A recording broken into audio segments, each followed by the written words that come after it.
मुझे अब डर नहीं लगता। मुझे अब डर नहीं लगता किसी के दूर जाने से,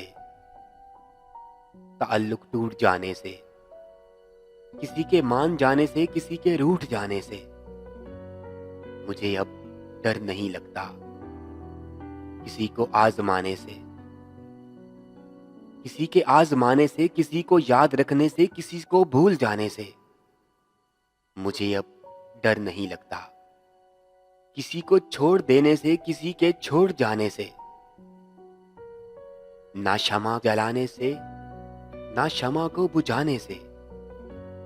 मुझे अब डर नहीं लगता अकेले मुस्कुराने से, कभी आंसू बहाने से, ना इस सारे जमाने से, हकीकत से फंसाने से।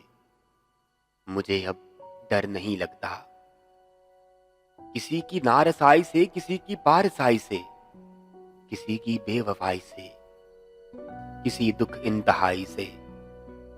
मुझे अब डर नहीं लगता ना तो इस पार रहने से, ना उस पार रहने से, ना अपनी जिंदगानी से, ना एक दिन मौत आने से। मुझे अब डर नहीं लगता किसी के दूर जाने से, ताल्लुक टूट जाने से।